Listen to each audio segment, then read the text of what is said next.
This feels weird. What? Oh, Mike does. Are we live? Yeah. Let's do it. All righty. Let's go.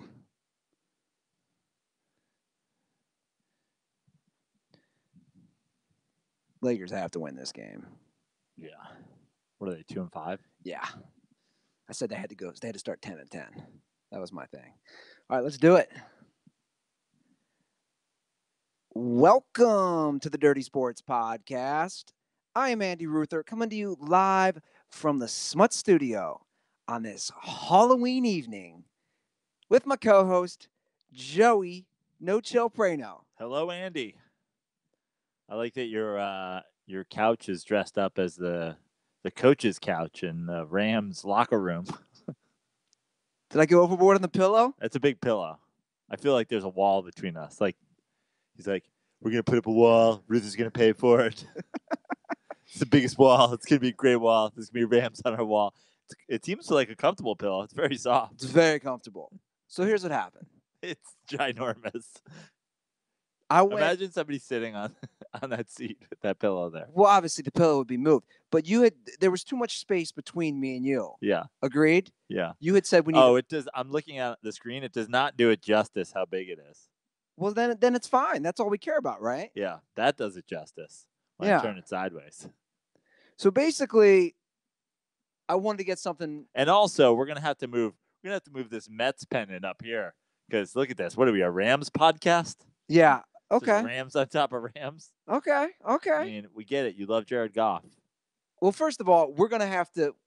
I think a lot of this by 2019, it's gonna be redone, bro. I'm full throttle now. Like I'm not messing around with the extreme smut shack makeover. That's what's happening here. But anyway, I was in Bed Bath & Beyond. This is obviously from the Beyond section.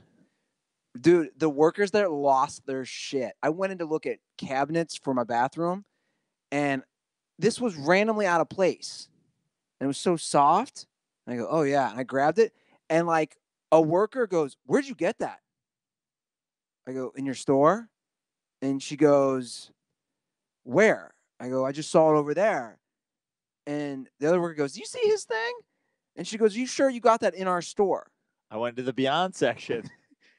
So she goes, do you mind if I put the little, what's it called? Scanner? The scanner, yeah. She goes, can I scan that? You're like, I would appreciate it if you did on my way out while I'm paying for it. So she scans it, and she goes, this says there's only one of these in our store. And the other girl goes, I would love to have that. And I was like, well, sorry, I'm taking it. And then I left the store. It's very comfortable. I fell asleep on it watching Monday Night Football the other night. Yeah. But, Joe, we can get a different pillow if that makes you feel better. It's just ginormous. It is ginormous. But, again, look, on screen, it looks pretty good. Yeah, it looks like we're hosting a Rams podcast. Is there anybody even in tonight, or is everybody out for Halloween? Everybody's probably out for Halloween. Did you not? I thought you were going to dress up as Lieutenant Dangle and hit the streets. Well, you said let's pod, and look, work comes first. Okay. Come on. That's how it is, man. I'm a grown-ass man. Next year I want a fully prepared cultural appropriation police officer. Cultural appropriation will be a forgotten term by 2019. No, because it was a big thing the last few years. Yeah. Did you see Shaun White's outfit, by the way? Yeah. Which I had zero problem with whatsoever. He was a character from a movie. He wasn't like, I'm retarded fellow. Not only was he a character from a movie, he was a character from a character within a character. Yeah. That's from Tropic Thunder, right? Yeah. It pains me, Joe, when I see Shaun White giving an apology. It pains me for all the reasons you just said. He's playing a character. I mean, the thing, like, once you do it, just like own it. But like, yeah, maybe that probably shouldn't have been your costume choice. But at the same time, who's upset about this? Like, I just don't get it. Who is upset? Like, it takes the person who's offended by this, like, right? Like I just don't understand who that person is who's like, we need to You know who it is. But like, who are they? That's the issue, is that they're defending someone that doesn't want their defending. Like, no one gives a shit except the person who's like, I'm going to make this about me. It's not about mentally ill, challenged, whatever, developmentally challenged. I don't even know what words I'm allowed to use anymore. It's not about fucking people that were born with some sort of mental deficiency. Yeah. It's not about them. It's about some person who wants fucking attention. Yeah. It's about the Special Olympics. I hope the Special Olympics sell more fucking tickets this year. Great. They did tweet. I saw it, Sean White. Like, oh, your apology, thank you. It's out of control. And then I saw Ben Stiller is apologizing for a character, which in his movie, he was clearly mocking how ridiculous that was. Ugh. The world we live in, man. Never go full cock. That's my advice to you social justice warriors. I thought we might have a cuck-free episode, but No. man, you just slid that right in there. Never go full cuck. That's actually a great motto to live by. Yeah. I see in the comments section, Sam Chirelli wants you to drink a Miller Lite. Show him what you're drinking, Prano. I'm drinking a kombucha. A ginger ale kombucha. Yeah, that's why I'm not dressed up, because I'm not going out for Halloween tonight. I've been good. It's the last day of November. Not that I'm doing last day of October. Not that I'm doing a sober October, but I'm trying to, as you know, be alcohol free-ish, drunk free-ish, more than alcohol free. This actually has some alcohol in it. How do you feel? You feel better? Well, I feel pretty good, but I've also been like, it's just a combo, just significant changes in diet, exercise, alcohol intake, all those things together. Yeah, feel pretty good. And you sleep better too. You should. Yeah, theoretically, I guess. I mean, I always sleep better when I have like a crazy hard workout, because you're fucking tired. Yeah. I feel you, man. I got a good 8 miles in today. I don't know how you run that far. God, I hate running. I ran today as well. I ran 4 miles. And I felt like dying. I was not like winded dying. It's just like my legs hurt. Like, yeah, the pounding and like just like I'm fucking bored. I wish I could do like Sudoku while I ran or something. I think a lot when I run, though. I don't know, like I think about my life. Like I go down some like rabbit holes in my brain about my life, memories. Like it's like a float lab when I'm running. I can kind of just zone completely out in a way. But we're watching the game right now. We got the Lakers game on in the background, and we need to give a quick update. This just happened within the last hour. Derrick Rose, he's back. Yeah. The GOAT has returned. 2011 MVP form. He's arguably the best player in the NBA right now. Yeah. Arguably. Today? No, he is. He's back. I don't even know if you're doing like a Tiger Woods thing. Yeah, I'm trying to Rutherisms at this point. I'm mocking Tiger Woods fans. Come on, follow along, Prano. Got it. Did I not do a good job doing that? I see what you're doing now. Yeah, 50 points. I tweeted serious question, did he score 50 points in his entire season with the New York Knicks? I'm not sure he did. And that's like such a fucking Knicks move. We get dead Derrick Rose, and then some other team gets like resurgent Derrick Rose. But Jimmy Butler wasn't playing. Yeah. Which is a disaster, by the way. What is happening? Jimmy Butler wants out of Minnesota, and I don't blame him. Fucking Minnesota sucks, and he got traded there. But it's a players' league now. Players decide where they're going to go, where they're going to play. It's not really fair, but I'm all for the players having the power. I'm okay with it. Look what happens when the owners have the power. We're going to get to football later, and look what happens to the rosters when the owners have all the power. Look, we agree there, but what's the deal with the possible trade with Houston? Is that true that they were willing to offer, or was that just a joke, 3 first-round picks? 4. Was it 4? It was 4. By the way, can we talk about Houston? And Minnesota didn't take that because why? I mean, I don't know if it was like I don't know if the deal was offered, but the rumor was that Houston would be trying to offer for. I don't know. Like, I can't imagine Minnesota wouldn't have done that. How much drugs would you have to be on not to take 4 first rounders for almost any player? Well, I saw Woj reported it, so it's got to be real. Yeah. But that could have been Houston testing the waters. That could have been, if maybe Houston put out, we're willing to trade him 4 first rounders to see if they called. Yeah. And then they call and they're like, you guys want to give us 4? And they're like, no, what? Why would we ever do that? Why does Houston suck right now? Carmelo Anthony. Isn't it that simple? How is their team different from last year? That's the question. Who did they lose? Who did they lose? I'm asking. Nobody. Fucking same guys in the starting lineup. Carmelo Anthony is cancer. Yeah, actual cancer. Brain cancer.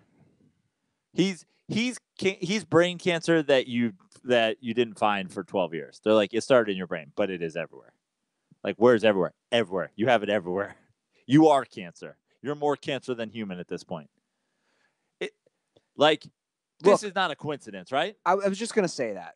Obviously, you're not a fan of Melo. You haven't been a fan forever. Who's a fan of Melo? A lot of idiots. Psychopaths. A lot of idiots.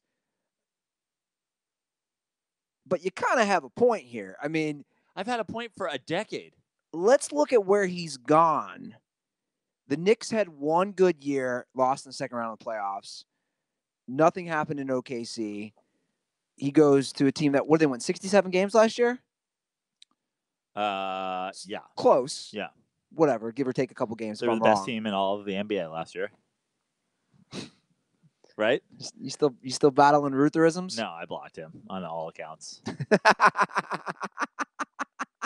Does that mean you blocked him on Dirty Sports? Everything. Yeah. Yeah.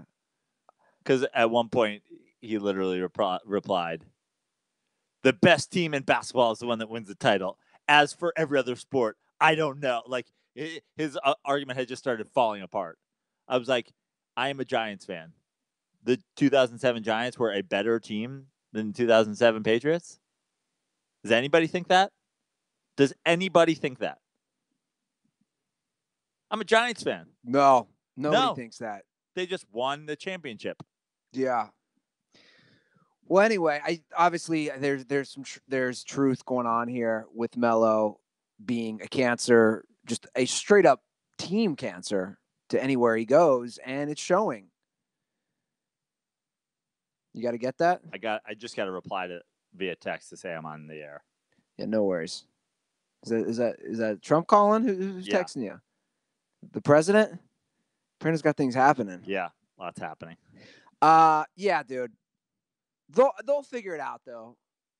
You'd think. You think they'll be the 2 seed? You would. West is so competitive.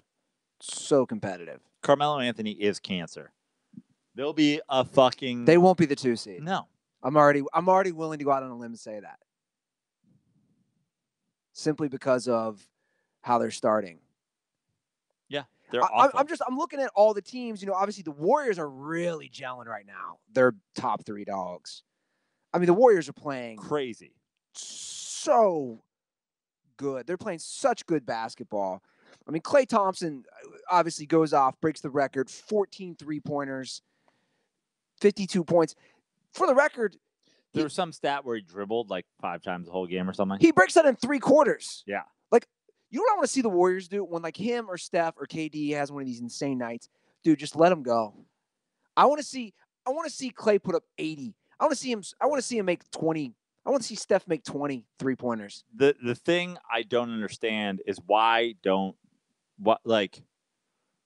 not? Who are you saving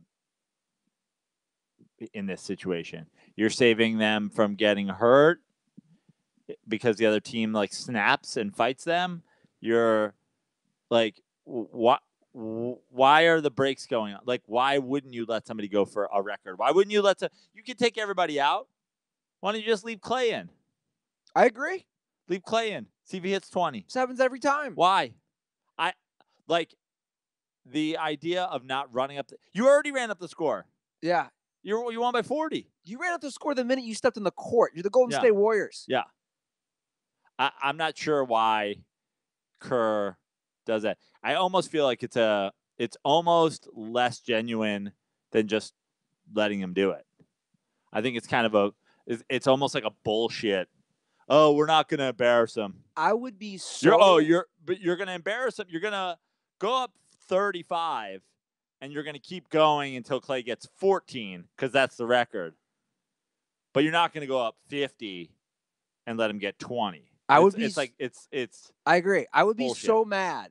Imagine if you, whether it's a home or away game, imagine if you paid for tickets for that, and you're witnessing history, dude. If that happened, and you and I are at the Staples Center, and he takes Klay out, I'd be so mad. Like you said, let him hit 23s. Yeah, I just don't understand why not. I understand taking him out and saying, "Oh, we're never going to play our starters the whole year once we hit 30 or 25 in a game." Yeah. But you're gonna go up X amount and it's fine, and then he breaks the record and then he comes out. And now what? Now you're going to do that tomorrow, and Steph get 15, and then Klay can stay into the fourth quarter to get 16. It's kind of dumb.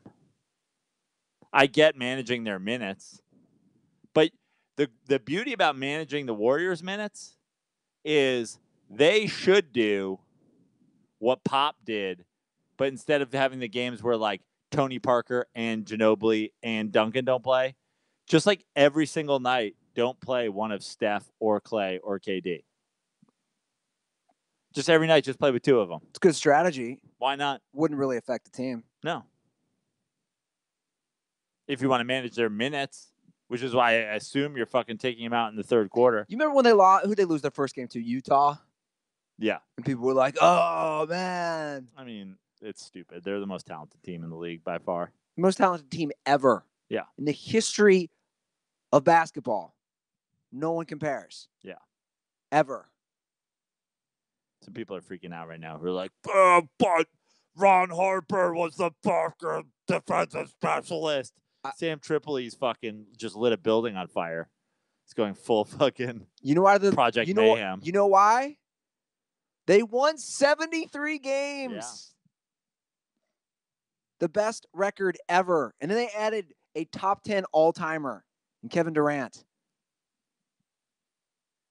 It's not fair, man. But, I mean, try running that fucking high-low shit with Luke Longley in the middle. Good luck. That Australian beast. That was Luke Longley. I always love the way he spelled it. Do all Aussies spell Luke L-U-C? I have no idea. Why is he spelling it that way? I love that I have to speak for all Australian people right now. Oh, funny. I looked at the comment section right now. Maniacal Mitch is actually the last comment and just says afternoon down in Australia. It's Thursday afternoon. Down under. Well, Mitch, if you could hop in here in the comment section, do all Aussies spell Luke, L-U-C? Maniacal Mitch is British. He is? Yeah. He just lives in Australia. I literally had no clue. No clue. I mean, I guess you could speak to it being in Australia, but he's a Brit down under? Yeah. I had no fucking clue. Nothing. Shameful. It's when you get all those accents together, it's kind of tough. Last night at the hostel, sitting next to each other was a dude from Australia, South Africa, and the UK. And I was like, y'all got to speak at the same time for me. I was like, what is happening? Those are, what'd you say, and the UK? South Africa, UK, South Africa. And Austria. I'm sorry, Australia. I think South Africa is my favorite of those accents. That'd be a fun place to go, huh? Yeah. I mean, I want to go, like, surf and fucking chill. You want to, like, go. It's like, I want to get in a cage and have lions eat fucking steak out of my hands. Oh, yeah. You're fucking the nature boy. Well, I haven't even discussed on air what I'm trying to do. Why not? I thought you were trying to rally a crew. Well, guys, last week, I I kind of decided I think I'm going to go cage diving with great white sharks off the coast of Mexico. Is that what they call it? Cage diving? Cage diving. So I made a phone call. I called that fucking Johnny Cage dive. I made a phone call to the company. What did you Google it? Well, no, I know you don't know Samantha Hale, do you? No. She's a comic. She did it. Sounds familiar. Yeah, she runs that show in West Hollywood. She did it, and basically she recommended this company because they're all the other companies that you go cage diving for are through Mexico. And you're kind of rolling the dice when you're dealing with a Mexican company. You're a nationalist. You want to use an American company. Because there's more regulation, yeah. So this company leaves San Diego. You go 200 miles west, and you're on a boat for like 3 or 4 days. And yeah, and you go cage diving with sharks. And I called the guy. I mean, it's not cheap. It's $2,800 for the full trip. But you have a fully catered chef. You go cage diving from about sunset to sundown. One day. For 3 days. 3 days of all day cage diving. All like you can go down with the sharks. I watched videos. Yeah, it's nonstop. I want to do it. And I called him and I was like, yo, man, I got a podcast. And he's like, dude, get your fans. I don't know if any dirtballs want to go cage diving. The dirtball dive. The company is horizoncharters.com. You go off Guadalupe Island. Yeah. I'm even just seeing, like, I have no interest in that. Would you be scared? Isn't that the whole fucking point? Of course you'd be scared, right? I'm asking you. Yeah. I'd be absurdly now the scared. cage. Now the sharks could actually get in. Now I would go. I've seen sharks. You see what I'm saying? Yeah. You can see from the video. Wouldn't you be scared? I'm gonna be scared for sure. Yeah. That's part of the thrill. Now I'm looking to possibly do it in August when the juvenile great whites are there, which is so funny over the phone. He goes, "Oh, it's the juveniles. They're only 12 to 13 feet big." He goes, "If you were a more experienced diver, we'd probably tell you to come back in October, November, where the 15 to 18 feet females come." Hit me up if you're interested, dirtballs. horizoncharters.com. I'm thinking about doing it. They're already 65% full for next year. For the year? Wow. My mom's not a fan.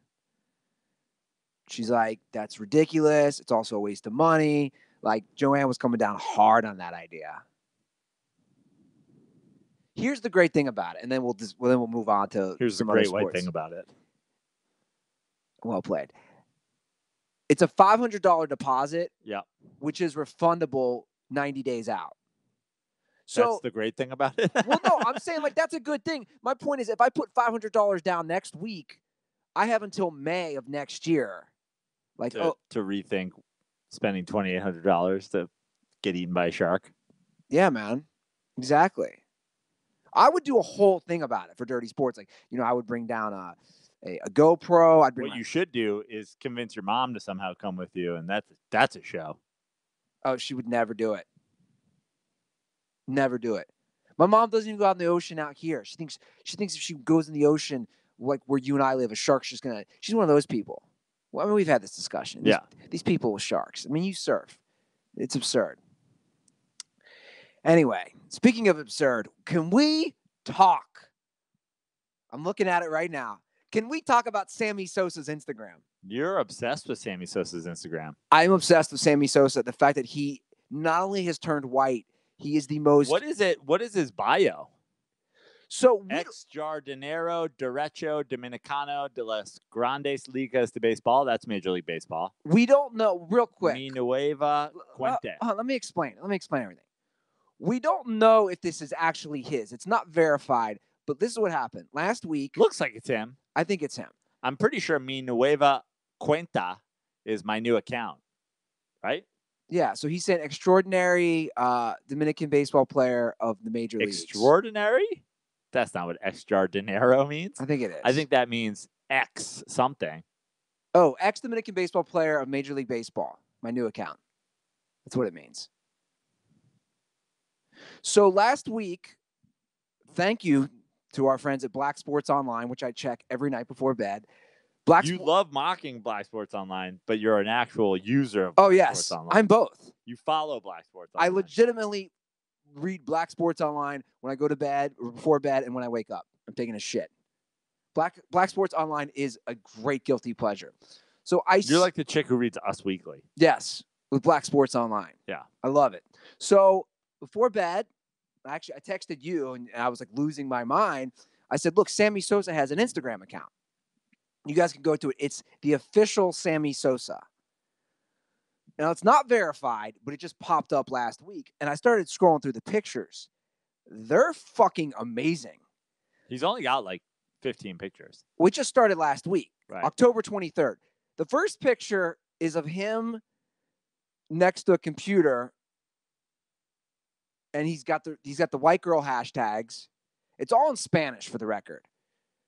Now, how are we going to describe this picture, Prano? I don't know. It's him in front of a computer screen. It's him next to a computer. It's him showing us his email. I don't like this. Sammy, let's take a picture for your Instagram. I will pose with my email. I am Sammy Sosa, and this is my email.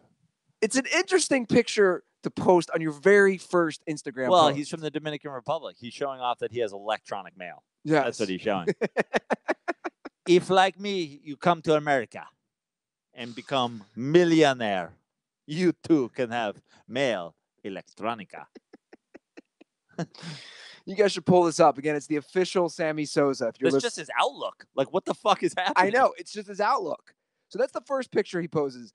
The next one... first of all, he's white in that one. He's completely white. He looks like John Travolta in like if they redid Grease. They're like, we're gonna remake Grease. He looks like John Travolta as blackface. Yeah. If they redid Grease. Also, if you come to America, you know how in our country there is no stairs. All houses are rancho houses. Here in America, we have stairs. So looks like he's coming down for breakfast, and somebody took his picture. Like, whoa, dude, he looks like Dracula. Yeah, he straight up looks like Bram Stoker's Dracula. Yeah, I want to read the caption again. This is the second picture, which only has 12 likes. We got to get those likes up, Sammy. Yeah, it's a emoji of the sun wearing sunglasses, and it says hi. It says good night. Hashtag good night. Hashtag family. Hashtag Deportivas, which means deport all the divas, which means sports, I think, and then hashtag Deporte, which means sport. So that's his second photo. Let's get. We got to get one of him in the office. Yeah, this is Sammy working. This is the reverse shot. It says good morning. It's a throwback Thursday. This is a throwback Thursday to 3 days ago when he took a picture in his office. Just 4 days ago, I took a picture in front of my Outlook. After that, they said, sit at my desk. TBT to that great day. Thursday. Throwback to actual Thursday. Unbelievable. This happened on Thursday. All right, let's get through some other ones. Let's get with some of his ladies. He's got a gang of Dominican Whenever girls. he's with a gang of Dominicans, whenever he's with a gang of hoes, the caption should always be, baseball has been very, very good to me. Now, this one surprisingly has less likes than the one in front of his office. Yeah. This only has 8 likes. Because 12 of the likes, 5 of the likes on the last one were these ladies. And they didn't feel comfortable liking the picture of themselves. Are those all his daughters, all his wives? Well, the one hashtag is Chicas Hermosas. So that means... Chicas of Hermosa Beach, California. So... Chicas is girl, Hermosas. Are those all his sisters? I don't know. I think those are all his sisters. I wouldn't be surprised if they're his wives. You know, in the Dominican, every time you hit 100 home runs, you get a new wife. I like the one hashtag on this photo. It says hashtag Chicago Fire. Yeah. Hashtag San Pedro DeMarco. Is he referencing the Chicago Fire? Remember the old Chicago Fire that destroyed the city? Maybe he's shouting out Chicago Fire, the hit NBC show.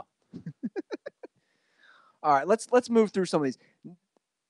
This is him I and mean, Mike. fuck him playing baseball. There's one of him as a Sheik. What are we Yeah, doing? I know. There's a couple. Hold on. Here's Sammy Sosa as a Cub when he was a Cub. Who gives a shit? This one, he's the Iron Sheik. He's in Dubai. He said, the hashtag on this one says, "We love Dubai, but I love more Dominican Republic." But I love more Dominican Republic. Oh, you got to get somebody to proofread this. That one has 188 likes. He's taken off. Yeah. So they love him in Dubai. Now, the next one is more Dubai pics. He's back with his bitches. Back with his chicas. Back down this to 30. One starts off with ha ha ha, very funny. What the fuck is very funny? Hashtag Toronto_Insta. Hashtag Chicago Fire again. Dude, that dude loves Chicago Fire. Wednesdays, 9 p.m. You know what I think's running? Here's the thing. Here's my conspiracy. Punta Cana 2018. Is he on spring break? Chicago Marathon. Dude, his hashtag game's out of control. I actually like his hashtag game, though, because it's just random shit. It's so random. I almost feel like David Ortiz is running the captions. Yeah. Like, it looks like these are David Ortiz speaking English, but in caption form. It's just somebody trying to translate what he's saying. Yeah. Did he just say Chicago Fire? Chicago Fire. What? Okay. Chico Fire? Now, let's scroll up a little. Well, we missed this one. This one I thought had a good caption. It says, "Ha ha" with a fan. You know what he does? Let me do the comparison. I remember when my niece is almost 15 now, but I remember when she was like 11 and 12, everything was ha ha. Everything was LOL. Also, Sammy speaks Spanish. Why isn't ja ja? I thought that's how Spanish people did ha ha. Yeah. So I don't know where he's at. This is another hashtag Chicago Marathon. Looks like he's in an airport. Did he run a marathon? I have no idea. I mean, you think he would stick out. They'd be like, who's the Sammy Sosa looking vampire dressed as a sheik running the marathon? One of the hashtags is Fantastic Beasts. Do you think this guy appreciates Sammy Sosa calling him a beast? I don't know. All right, let's get through a couple of these. And now we're on to Halloween. Are we? Is this any more of a fucking outfit than the one he was Vampire Dracula like 6 weeks ago? This one says Phantom of the Sosa. He's dressed like he. How is his at name not Phantom of the Sosa? Yeah. This one was taken. Phantom de la Sosa. This one was taken yesterday. I just love that he's always doing this. Can you imagine, like, Sammy Sosa out at a Halloween party? He's dressed up as Phantom of the Sosa, and they're like, "What would you like to drink?" And he's like, "I'll have one gin and tonic." And then he's like, fucking spilling his drink as he fucking jumps down the first baseline. Do we think this is really his account? Is he really running this? I think so. This is we got to bring up the latest photo. This was from 1 hour ago. Is that Aladdin? It looks like someone is Aladdin. That's not him because that person's black or darker skinned. And also not gigantic and Sammy Sosa. Yeah, Sammy's white at this point. That's not Sammy Sosa because, well, that's not Sammy Sosa. He's still doing those same hashtags. He's doing Chicago Marathon, Panama. Panama's a hashtag and everything. Toronto_Insta, Punta Cana, Pelota. Party night. Disfraz Halloween. How about this hashtag? Baseballism. Yeah. I have no idea. Yeah, the dude's lost his mind. Well, there's our Sammy Sosa segment. I would be more surprised if it wasn't Sammy Sosa than if it was Sammy Sosa. Yeah. Wouldn't you? You guys should check that out. Again, it's the official Sammy Sosa. Thank you, Black Sports Online, where I get all my Black Sports news. And up to date. And formerly Black Sports in the case of. Do you think the editor had to approve that one? Who's the guy's name? Robert Little? Was he like, dude, this isn't a black guy, but he used to be black? Was somebody like, can you approve this for us to post this as a story? I think it's just like the black takes on sports. Yeah. Well, Sosa, former Cub, of course. Do we have anything about the Cubs? I was trying to segue that. Nope. Why would we have anything about the Cubs? I don't know. But we have something about Latinos. We do. They stabbed a Red Sox fan Jesus with Christ. a screwdriver 5 times. Well, this is news out here. Dodgers fans stabbed a Red Sox fan after Game 5 of the World Series with a screwdriver. Now, I posted incorrectly on the website. I just didn't even read the story. I assumed it was outside of Dodger Stadium. Where was it? Somebody said, you're wrong, Ruther. Read the story, that it was in Koreatown.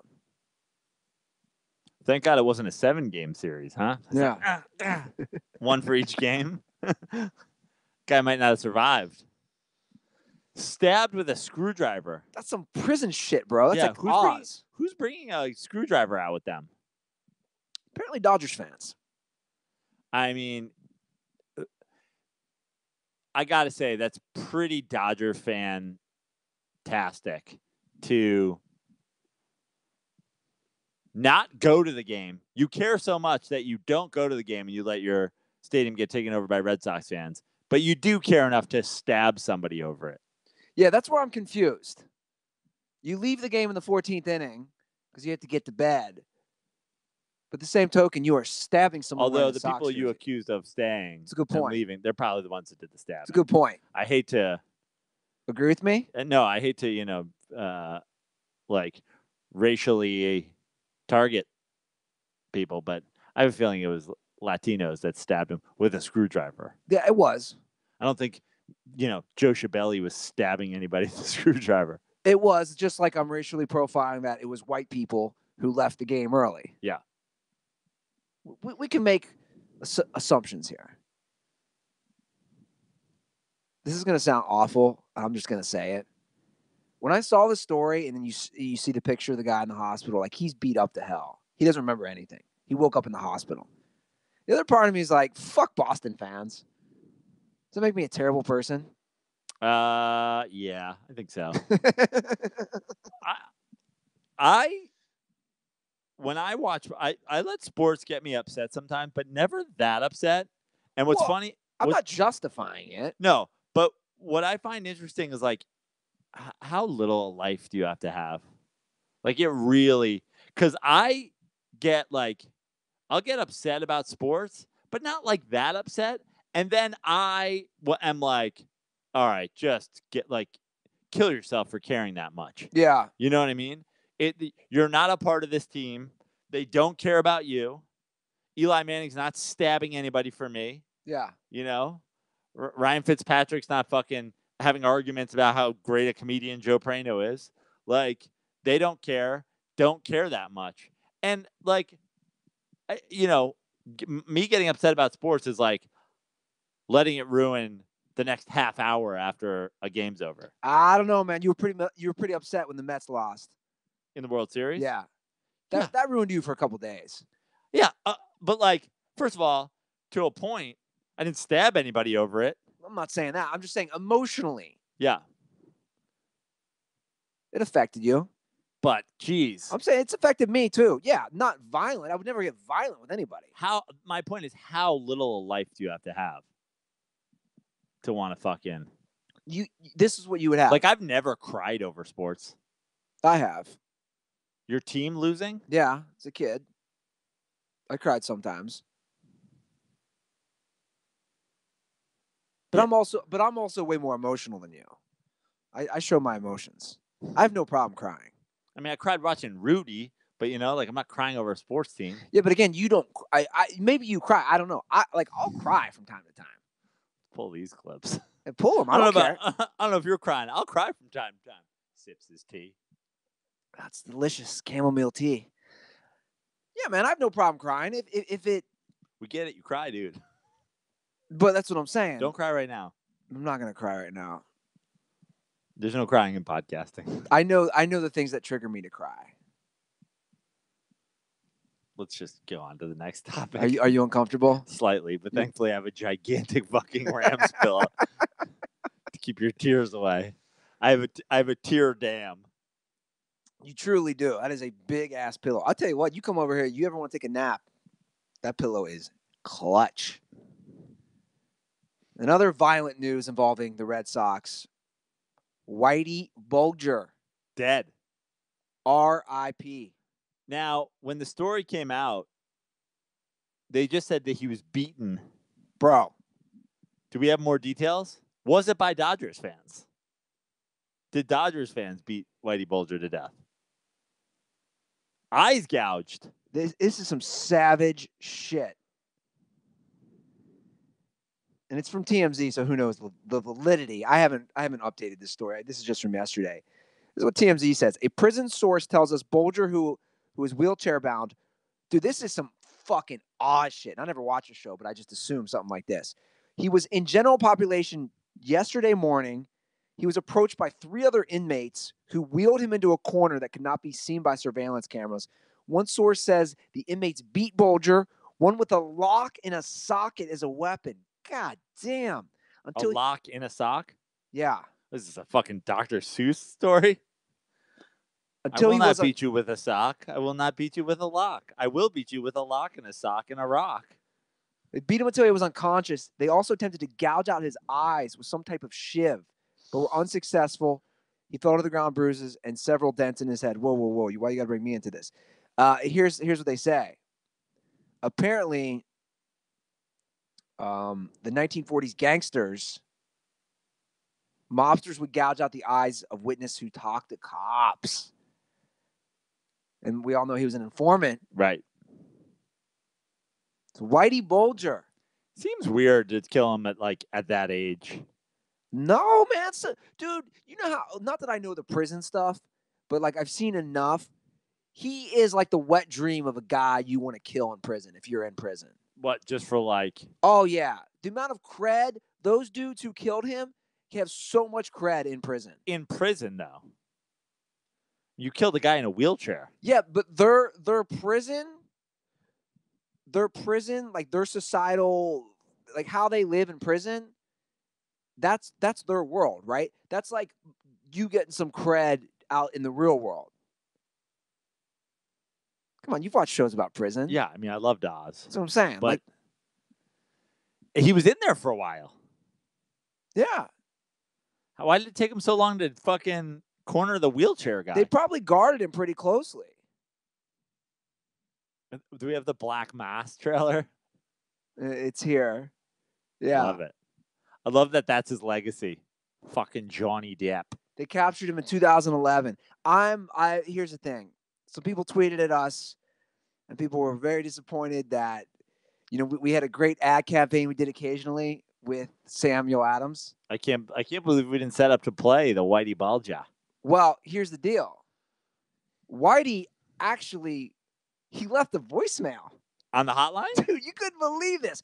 He was so excited after the Sox. I saw that Boston number come in after the game. Yeah. I thought that would be a Red Sox fan. So he left a call on our number after the Sox won on Sunday, and then he gets whacked on Monday. Wow. So he got killed the day after they won, but luckily we got a voicemail from Whitey Bulger just saying how happy he was that the Sox won, and I'm gonna go ahead and play it. Dirty Sports Podcast, Whitey Bulger, calling you from Federal Penitentiary. Fucking Red Sox won. The fucking Sox. They fucking won. This is the greatest fucking day of my life. We're fucking world champ. Nothing can go wrong. I'm invincible right now. Fucking Sox winners in Los Angeles. They're the fucking champs. I am cracking open a fucking Black Mass lager right now. Sam Adams, love it. Drinking it up here in jail. I feel great. I feel invincible. Wow. I can't believe he ended the call with that. Yeah. Isn't that wild? Crazy. He felt invincible. That's awful. He died the next day. Yeah. Stabbed to death. But you know what? Good for him. If you're going to go out, he went out on top. Yeah. I mean, granted. He didn't go out on top. He was in a wheelchair getting his eyes stabbed out. He went out pretty on the bottom. Fair enough. Yeah. Was there a second call? Did he make a second call? Because I saw a Massachusetts number come in. Also, I think there might be a second call. Hold on, let me bring it up. This is the greatest sight these eyes have ever seen. I cannot believe what I've seen tonight. The Red Sox winners of the World fucking Series. 107 regular season wins. I can't believe I saw my own two fucking eyes. Love it. Love these eyes. Love what they've seen this year from the fucking Sox. Can't wait to fucking... I don't care that I'm in jail. I don't care that I'm in jail. I'm going to fucking watch the Red Sox all next year with my beautiful blue eyes. Wow. Jesus Christ. Very specific. I mean, he really was talking about his eyes there. And then who knew? He would just get his eyes fucking They gouged. must have heard him. It was almost like he was taunting his fellow prisoners. They must have... Are we responsible for having his eyes gouged out? He's just yelling on the prison payphone about his beautiful blue eyes. I almost feel like we are. Like, legally, are we off the hook, or could we be liable? I think we were off the hook for anything involving a mass murderer, a black mass murderer. Man, R.I.P. Whitey Bulger. You want to get to some NFL? Let's do it. But before we do that, Joe Prano, I want to say we're looking fabulous. Look at this flag and anthem gear. Yeah, we're head to toe. Head to toe. It's flannel season. I got to tell everybody, use your 25% off. 25%? 25%. I always want to say 20, but then I'm like, I'm pretty sure they give us the extra 5%. Yeah. It's flannel season. That's right. I love flannel season. I have a rack of flannels that I haven't touched since, I don't know, probably February, March. Well, you ready to use them? I'm just on a daily flannel every day. Today's flannel, flag and anthem. Love it. Well, here's what's great. They have updated new flannel. They do. Over at their website. I just got a new flannel. I didn't wear it tonight because I knew I'd be inside, but it's super thick. It's like I can't wait to go to Tahoe and wear it. Dirtballs, you can get your flannels by going to flagandanthem.com along with all their great winter gear. Get 25% off your first order. Just drop promo code DIRTY at checkout. Once again, that's flagandanthem.com, promo code DIRTY to get 25% off your first order. Okay, so NFL, there's a lot of shit to talk about. Not just picking the games. There was a ton of trades. And in fact, I will say this might be one of the, I'm trying to think of the word here, like where trades actually mattered. Yeah, one of the crazier trade deadlines. Because normally you're just like, it's not like Major League Baseball or NBA. You're just like, trades. Yeah. Usually not that many people move, if any. Yeah. But this year was a lot.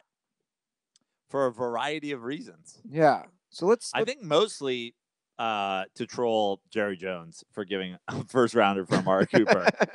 Every team was like, hey, let's go get a big time receiver for a fifth. Well, we can start there. The Eagles picked up Golden Tate for a third rounder. I think that's a great move for them. I think it's a great move, too. He is a yak king. Yards after catch. Yeah, I think he'll be fantastic for them. I think that's a great move for them. I hope it doesn't work out. I hope he ends up fucking both Nick Foles and Carson Wentz's wives. I hope he fucks the nun at Carson Wentz's church. Oh, wow. Yeah. Woo. I mean, I hope it kills the team morale, but I think unfortunately it will be a great move for them. I think it's a great move for the Eagles. A third rounder again. Not like you're giving up an insane amount for a guy who, he's what, 30? So he's still got a good year or two. I get it from the Lions standpoint. He was on the last year. They don't want to re-sign him, but and I'm going to talk about this, not just the Lions. I'm a little confused on a lot of the trades in the NFC North because that division is completely up for grabs. Well, I think I'd like to think that the Lions know that they're not that good and that they're going to have to make some significant changes, that the Bears are going to be better moving forward. The Packers, a lot of trades, but still have Aaron Rodgers. The Vikings were the best team in the division last year. Even a good Lions team is probably the worst team in that division. So hopefully the move is based on the Lions knowing they're not going to win the division. Hopefully. Well, let's talk about those other teams. The Packers trade HaHa Clinton-Dix to the Redskins, and they also get rid of Ty Montgomery. Now, he just had that huge fumble last week against the Rams. Have you ever seen a guy get traded basically because of one fuck-up? Well, so I like Ty Montgomery. He's okay. But he filled the roles needed for the team, playing running back. Yeah. But apparently he was told to not return that, and then he returned it anyway, and then he fumbled. And then people were kind of calling him out for it, and he specifically said, I don't know who I can trust in this locker room. Well, I saw that. And then HaHa Clinton-Dix was saying he's probably going to be playing somewhere else. So I think from a Packers standpoint, they're just doing like a locker room cleansing. That they think, look, it's the NFL. If you're going to win for real, you're going to have a next man up attitude regardless. And much like, my Giants when we won the first Super Bowl, it's like when Jeremy Shockey went down, everybody thought the season was over. And in the end, it was like, oh, maybe like a tight end that's not, drinking on the sideline and demanding the ball is better for us. And like in the end, fucking Kevin Boss is a tight end, I think that was just a locker room purge. I think they're getting rid of people that aren't really fucking, they're fine, but I think it was just a cleansing. It was them burning some sage in the locker room. And how about those teams that those guys went to? We have HaHa Clinton-Dix going to the Redskins. We have Ty Montgomery going to the Ravens. I mean, they help both teams, I think. Sure. Nothing drastic, though. Yeah. Can't hurt the Redskins to have Dix, Clinton-Dix, HaHa. Can't hurt the Redskins to have Dix. Yeah. Pull that one. Montgomery, I mean, does he really help the Ravens? But like I think he helps him. He's another running back. The Ravens, they're sort of on their last legs here. They've got to make a strong push. How many have they lost? They've lost 4 games now. They're 3-4. They're 4-4. 4-4? Yeah. Okay. So they're not out of it. No, they're not out of it. I do also like the Texans' move of getting Demaryius Thomas. Yeah. Well, they lost Will Fuller. Yeah. I think Demaryius, it's a downgrade. Significant downgrade, but still another weapon. Yeah. It's not his backup. So that's nice. Now I guess that means the Broncos have. But let's be honest, Demaryius Thomas is not the guy he used to be. No, he's not. So they're taking. And let's also be honest, with the Chiefs and the Chargers in that division, kind of like what you were saying about the Lions. I think the Broncos know, look, we're not going to the playoffs this year. The Broncos have played a lot of teams tough this year, though. They have. The Broncos. They have. You are your record, but the Broncos are a couple bounces away from being, in the hunt. Yeah. But I agree with you. They're not as good as the Chargers, and they're not as good as the Chiefs. So I think you need more of that. You need more smartly moving on before, being ahead of the curve. Yeah. Maybe they are. I love the Rams, Dante Fowler. Yeah. I love that move. Yeah, they're all in, dude. Now, he obviously has not – he's been a bust. Let's call it what it is. He was the 3rd overall pick in 2015, right? He's been a bust for the Jags. But now you have basically a new start for him. He gets to play with Sue, Aaron Donald. That whole front for the Rams is excellent. Yeah. Now he can actually just do his thing. I love that. You're right. They're all in. That's one of those moves where they already have a all-around great team. When is the deadline? Did the deadline is it over? I think that was the deadline. I don't know if that was a hard deadline. I never understand that stuff. I mean, they give up a 3rd and 5th round pick for him. So the Rams probably don't have any picks next year. Right. They've given up a lot. They're going for it. They're going for it. I love it. They're all in. Were there any other? Those were the main ones that just happened. Were there any other big ones you want to talk about? No.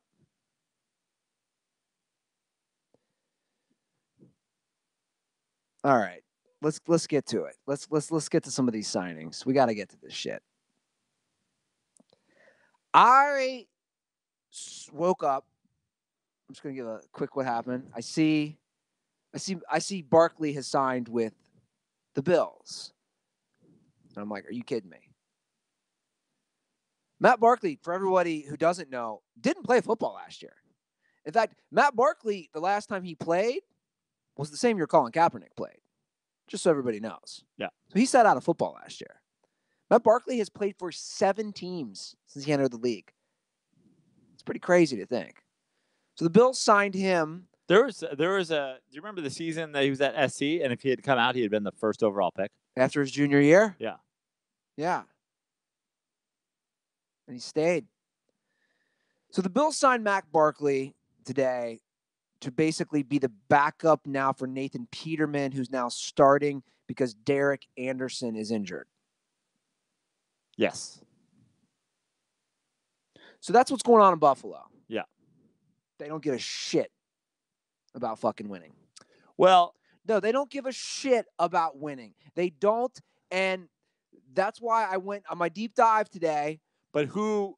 So let's play devil's advocate. Who should they have signed? They're like, it's pretty slim pickings. I agree, but this is what I'm going to say. They did not set their team up at all. I've said this before and I'll say it again. Disregard his preseason. AJ McCarron is a viable fucking backup. He is. He's played a playoff game. He's won a couple games with Cincinnati. I'm not saying AJ McCarron's the best. He looked awful in the preseason. But they also had Josh Allen. That was who they They were starting Peterman. No, this is what they did. They started Peterman game 1. Exactly. They basically chose Peterman. Yeah, to start. But they also chose him over McCarron in a way. Yeah, of course they did. Because obviously Josh Allen's the long term. Right, and Josh Allen was starting the season as the backup.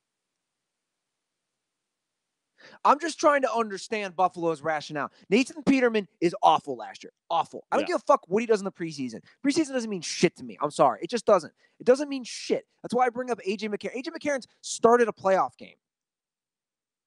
Peterman looked awful last year. You're going to say, okay, you're going to choose him over You're going to choose him over McCarron. Fine. What does Peterman do? He eats shit again.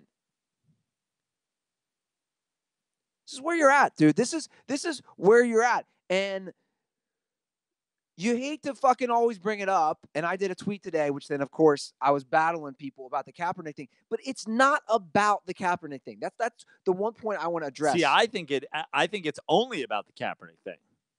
That to me, that is where the whole thing turns for all of these teams. To me, and by the way, I've stopped doing it because it's just redundant. Sure. But the Buffalo Bills are a dumpster fire organization. They've pretty much always been a dumpster fire organization. Even when they were competing for Super Bowls and playing in Super Bowls, they were a punchline. The Buffalo Bills fucking suck. Their organization is a joke. Why the city of Buffalo has a professional football team, I don't know. Buffalo deserves 0 professional sports except for hockey because they're basically Canada. Get the fucking Bills out of Buffalo. I don't care that your fans show up and throw shit in the parking lot and throw dicks on the field. You're a fucking punchline. Their decision to take Peterman over McCarron is because they're stupid and they're a terrible football team. They also chose Tyrod Taylor to start for fucking 3 seasons. And he was fucking terrible. And then they had Peterman backing him up. And then they took fucking Josh Allen as a back. Like, they're just horribly run. And we could go through the list of the shitbag quarterbacks that they've started over the years. Them signing Derek Anderson and Matt Barkley, shithead moves. But that's why it only comes back to Colin Kaepernick, because now you're saying we're a desperate shitbag, gross, horribly run punchline of an organization that shouldn't exist. The only thing we should do is be trying to win and trying to be relevant. Colin Kaepernick is out there. We have to sign him. But they're not, because, again, the same thing that we repeat. This is not about him being bad, because he's way better than Matt Barkley. He's way better than Derek Anderson. He's better than Tyrod Taylor. He's better than Josh Allen. He's better than any player that has fucking started for the Buffalo Bills in God knows how long. The Buffalo Bills suck. Their teams always suck. Colin Kaepernick would be their best wide receiver. Colin Kaepernick would be their best fucking running back besides LaShawn McCoy. Colin Kaepernick would probably fucking start at safety. They suck. They've always sucked. Them not signing him, this is my point, and this is my only point with Colin Kaepernick. When you make a decision to sign a player you know is specifically worse than another guy for whatever reason, racism, the kneeling, collusion, he smells bad, he's this, he's that, I don't care what reason. Every time you decide to take a player that you know is significantly worse, you're stealing from your dildo throwing, table jumping, wing eating, shit in socks, dumpster fire fan base. You're stealing from them. And that's it. You're stealing from your fans when you decide not to win. I agree. And that's why I went on a tweet rampage on Dirty Sports.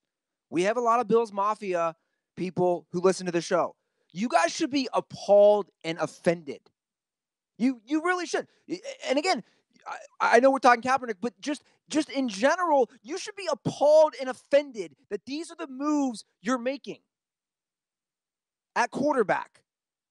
To bring in Derek Anderson, who's playing golf, to bring in Matt. Guys, this whole thing, and the thing is, people on Twitter, and obviously I had a tweet that did very well, basically making a joke that they were in the court and Kaepernick's lawyer just pointed to the guys that Buffalo has signed this year, and the judge says, we don't need to hear anything else. It's true.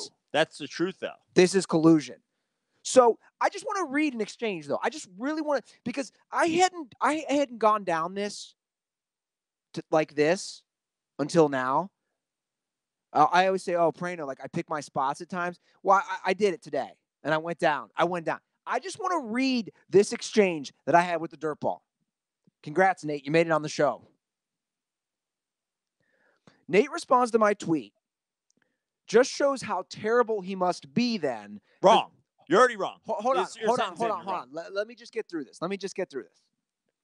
Because there are plenty of others kneelers with a job. So this is what I respond. And this is important for all you guys listening who don't think that Kaepernick, like it's wild to me. This is what I respond. Just answer these two questions with no other response.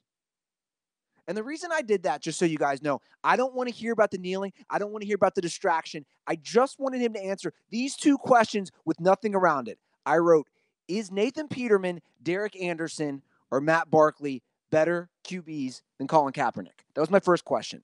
My second question was, between Nathan Peterman, Derek Anderson, Matt Barkley, or Colin Kaepernick, who gives the Bills the best chance of winning a game? He responds by not answering the question. Classic move. He's talking about Alex Smith, and I'm like, dude, I respond, you didn't answer the question I asked you. We're done here. So then he responds about Kaepernick. He's obviously talented.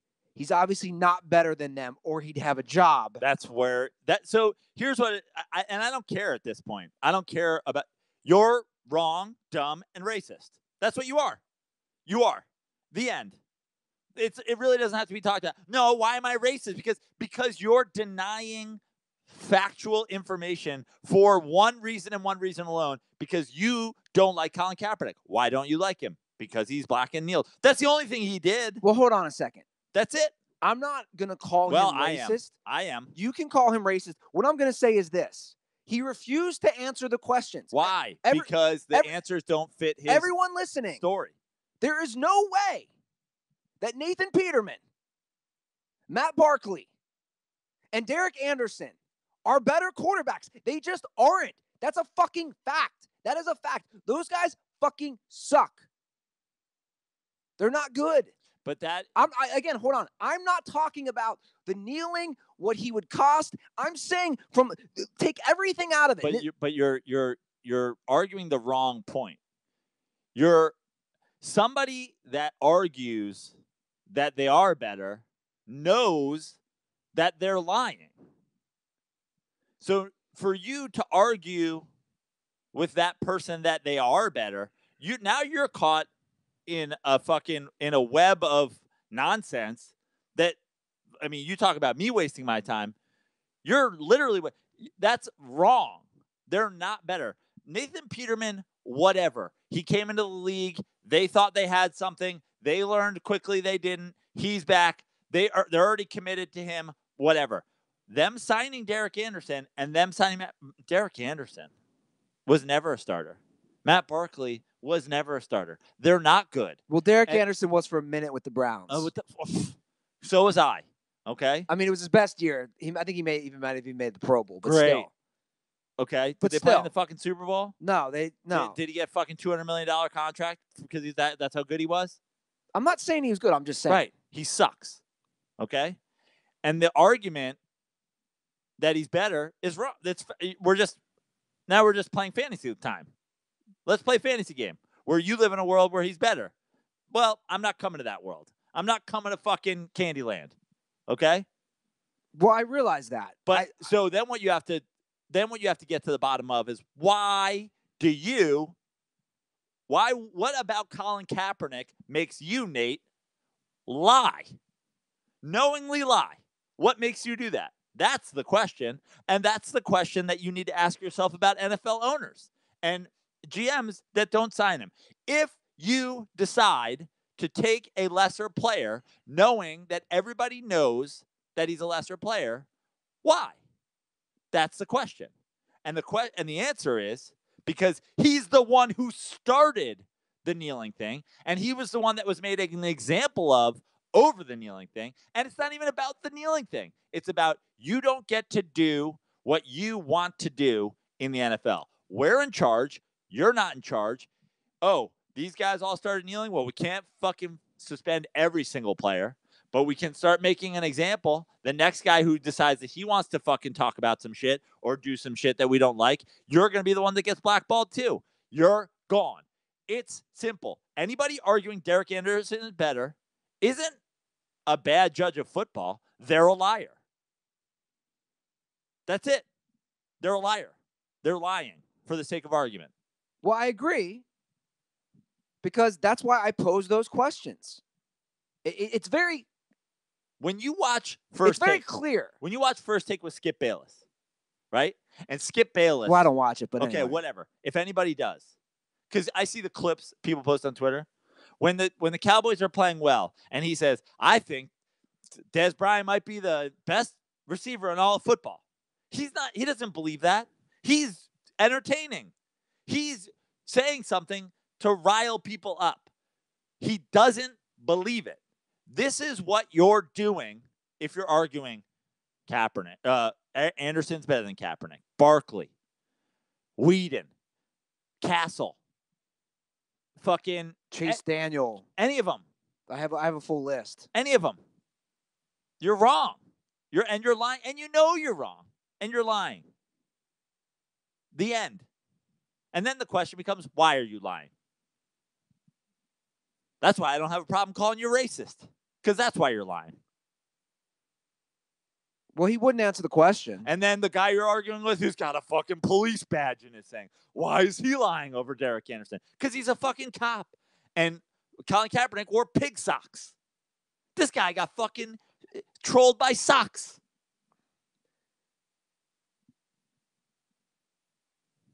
Guys, all I'm going to say is this about the whole situation with the owners. They don't care. A lot of them don't care.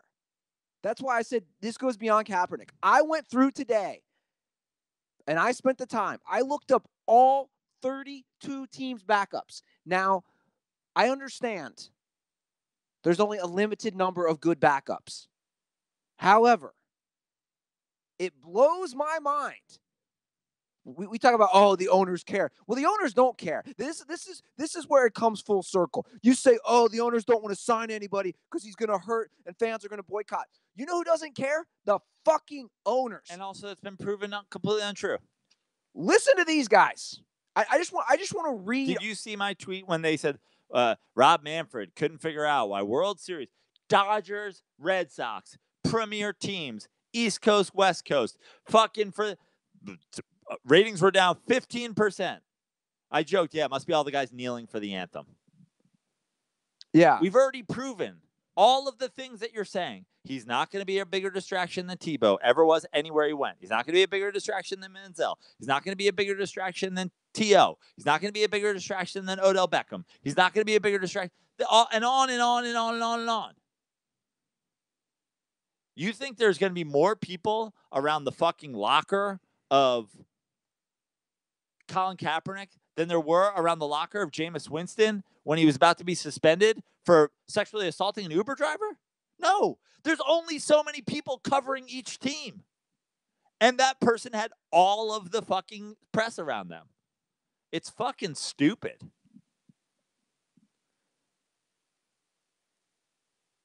But NFL owners truly don't give a shit.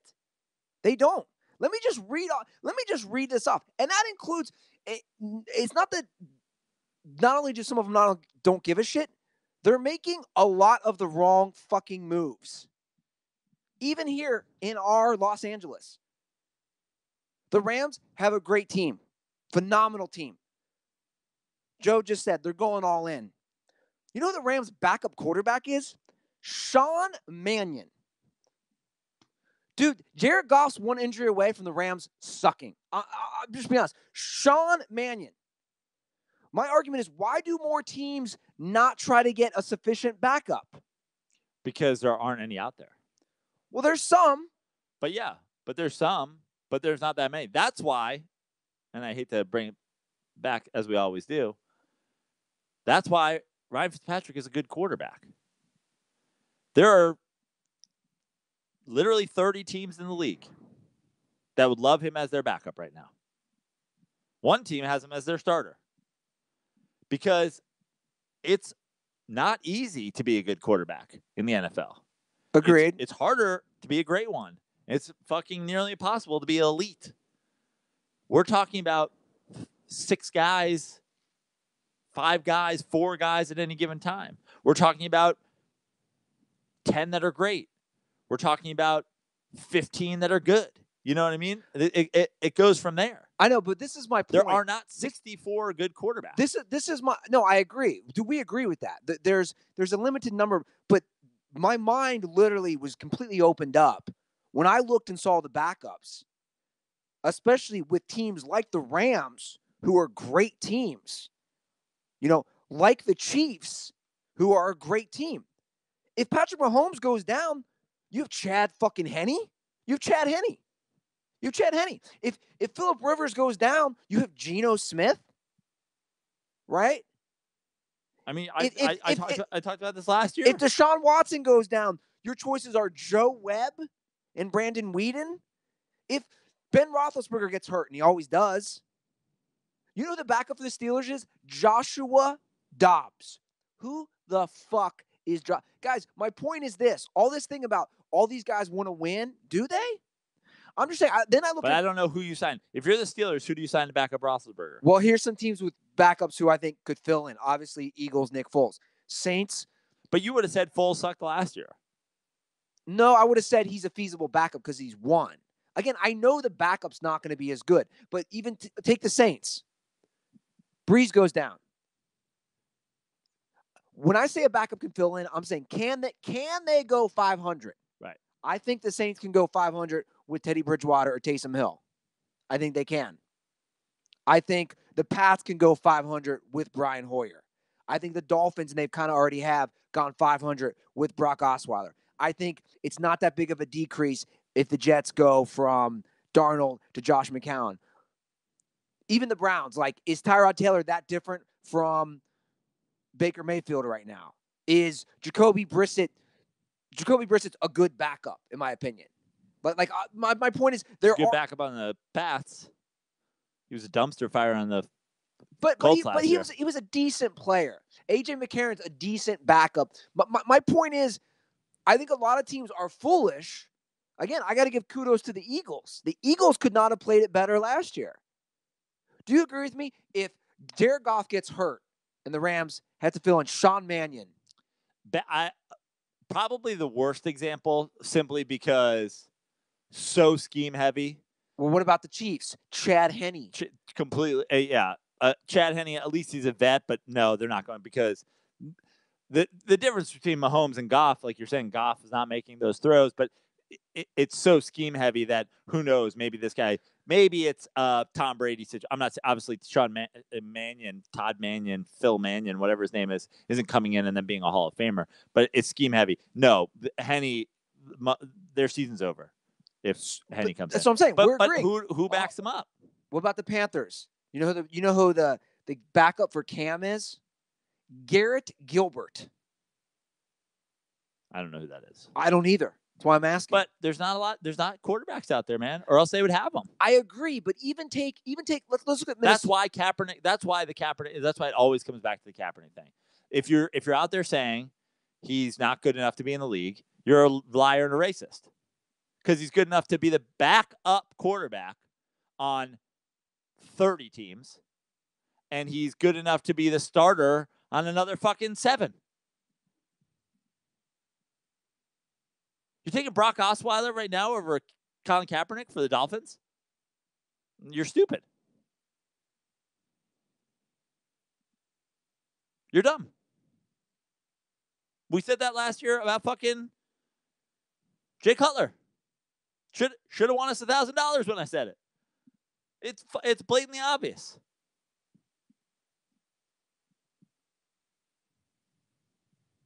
I just don't get it though. Well, you seem to be lost on multiple levels. You're 100% right about Kaepernick. Fucking people that are still arguing that he's not good enough. I mean, Goldberg. Honestly, like Matty Goldberg saying that. Like, I didn't even know Los Angeles Jews could be racist.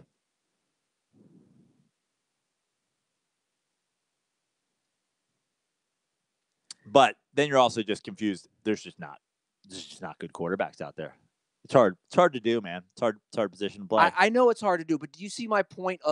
That's why I brought up multiple teams teams that are going to make the playoffs. My point is this: here's 2 teams to compare because they're similar as far as their record. Let's take Vikings Steelers. If I'm a fan of the Vikings, I feel way more confident. And I'm not saying he's good, but I'm saying as a backup, he could maybe get by. I feel way more confident they have Trevor Siemian as their backup. I feel way more confident as a Vikings fan with Trevor Siemian than I do with the Steelers as Joshua Dobbs. That's all I'm saying. But only one of them can have Trevor Siemian. There's only so many backups. That's the point. There's 25 backup quarterbacks that, yeah, your season's completely over if they have to come in and play. Completely over. But there's just not that many good quarterbacks. There's 60 quarterbacks in the league. 35 of them are awful. Yeah, it's bad. And I didn't realize. You know who the Jags signed today? You know who the Jags signed as Brock Osweiler's backup? I mean, what I'm trying to think, like, what? Landry Jones. Yeah. Yeah, some guy who was in the league. Where's Dan Orlovsky? I'm gonna say this. Am I crazy? Hold on. Am I crazy to where's think John this? Kitna? Am I crazy to say this? To bring it back to the Bills. I, honest to God, would rather have starting this week on the Buffalo Bills, Tim Tebow. Of course you would. Over Peterman, Barkley, or Derek Anderson. And I'm not saying this to troll. I'm being dead serious. Am I crazy to think that? No. That I'd rather have Tim Tebow, who's been playing baseball for your fucking Mets affiliate in AA. I'd rather have Tim Tebow. No, you're right. Of course you're right. He's played and won a playoff game. He was the best player in college. Honestly, this is a great example of why Kaepernick is also should be the answer for teams. Is like you almost want a quarterback who's going to come in and be different. If you're the Buffalo Bills right now, you want to start running the fucking triple option. You want to become Navy tomorrow. Yeah. You want fucking Tebow throwing jump passes. Fans would be into it. Get unfundamental. Get fucking crazy. It's the only answer. It's just so disrespectful. Seriously, if you're a Bills fan, you should feel so disrespected. You guys made the playoffs last year. You went 9-7. These are the solutions at quarterback. But I've never seen, dude. Maybe there's no right answer for them, though. I know, but maybe I have a short-term memory. But I've never seen a roster like this. I've never seen a roster at quarterback to literally have Peterman, Barkley, and Derek Anderson. I mean, it's unheard of to have 3 just bad quarterbacks in the NFL. Those are 3 bad quarterbacks. It's disgusting to watch, dude. These fucking teams. I mean, we're a couple of years removed from like the Texans going like Savage, Whedon, fucking Yates. Like they had Keenum in there. But that's my point. Like today for me was like a woke moment of how bad the quarterbacks are. It's funny because I was doing this last year when Kaepernick wasn't getting signed then before. And I'm like, guys, if you're arguing he's not good enough to be in the league with fucking these guys playing backup, then you're a liar and a racist. But again, it goes beyond Kaepernick to me because you're just very upset with the quality, which is why I've been saying Ryan Fitzpatrick's good all along. I feel like you just saw the light. Well, that has nothing to do with Ryan Fitzpatrick. Right? You jizz in your pants if he was your team's backup. I've always said that. I've never not said that he's a great backup. There's a difference between being a backup and a starter. But there's also a difference between, look, every backup in the league is terrible. It's bad. Everyone. That's why I'm saying, as a guy rooting who's better right now? Fucking, who'd you rather start if you're the Jaguars? You'd rather start Ryan Fitzpatrick or Blake Bortles? Fitzpatrick. Right. So he's a starter in the NFL. He's an NFL starter. Are there 5 teams you think he's a better starter than? I've told you this year. I want Ryan Fitzpatrick to be the quarterback of the New York Giants next year, with a rookie that we draft, getting mentored by a Harvard guy, getting mentored by the Magic. Yep. That's my Eli Manning transition plan. Free Eli Manning, send him to Jacksonville, give me Fitzpatrick, give me a rookie to mentor him. Let's go. He's made Deshaun Jackson relevant again. Imagine what he's going to do with Odell Beckham, Shepard, Ingram. Are we going to score the most points in the league, or definitely the most points in the league? I don't know, man. I don't get how people are not seeing this. They are. I think a lot of people are. I have to bring it back to the Rams, though. I got to bring it back to the Rams. Like I feel like you just woke up and realized that 40 quarterbacks that have jobs in the NFL are really bad. No, I know that it's very difficult to be a good quarterback in the NFL. Trust me. I've always said that. But what blows my mind is, again, to bring in the Rams, they're making all the moves. You got to make a trade for a better backup. You're the Kansas City Chiefs. You got to make a trade for a better backup. Okay, so but the thing is, the Saints. Dude, I would feel the Saints season was over if Drew Brees got hurt, so they went and they made a move for Teddy Bridgewater. Not everybody could have Teddy Bridgewater as their backup. Like, who did you want the Chiefs to have as their backup? Again, I literally somebody like an AJ McCarron. I'd feel way more comfortable, dude. If I'm the Rams, you don't know what. You think AJ McCarron's that much better than Chad Henne? I'd rather have him personally. I mean, you probably are right there. Who knows? I mean, let's not forget AJ McCarron started a playoff game because somebody got hurt, not because he led him to the playoffs. No, I know. And again, I'm not saying, this is all in the context of being a backup. Yeah. I'm just saying there's not that many out there. That's why people don't have them. But every team that has somebody worse than Colin Kaepernick is fucking colluding. That's why no one has them. That's the answer. All right. Well, we should get to the picks this week. Before we do that, what are you doing next? Any interest to go to see the Rams Seahawks? I'll be in San Francisco. Okay, so you were not going. I'm not going. I was looking at tickets on SeatGeek last night. Isn't that 2 weeks though? Yeah, it's not Sunday. It's the week. Well, yeah. I'm getting them ahead because I'll be here for that. Oh, because I've noticed if I get the tickets early on SeatGeek, I've kind of figured it out. Cutter's hold. Wait, maybe I am. I think I am gone. I forget when it is. Well, his tactic on hold worked for the Navy Notre Dame game. I've noticed. I don't think it works on SeatGeek as much for NFL. So I'd like to pull the trigger on. What is the date of the game? It's November 11th, I believe. Yeah, I'll be in San Francisco. So if you guys want to go see your favorite NFL team, including the Buffalo Bills, led by Nathan Peterman, you can go on SeatGeek and get those tickets. It's the best. But let's be honest, you're not going to go if you're in Buffalo because you've given up. Yeah. But if your team's quarterback isn't awful, go to SeatGeek. Yeah. Go to SeatGeek. Because best of all the dirtballs get $20 off their first SeatGeek purchase. I love SeatGeek because you can see exactly where you're sitting. I'll go in the Coliseum. I'll see exactly where I'm sitting, which I love.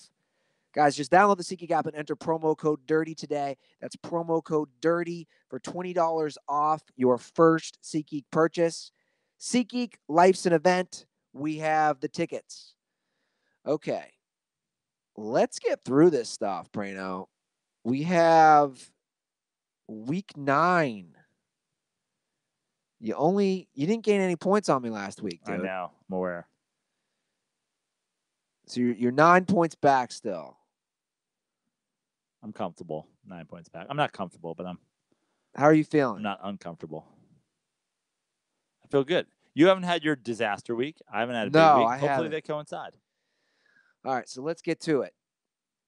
First up, we have the Battle of the Bay. Oakland at San Francisco. The 49ers are a 3-point favorite. Oakland at San Francisco. Yeah. San Francisco. That's, man, they're just calling it a push between those two teams. I'm gonna go with San Francisco. They're wily. You think they'll cover the 3-point favorites? Well, if there were 2, I'd think that they were going to cover. I think it's going to be probably a 3. I think Vegas probably nailed it.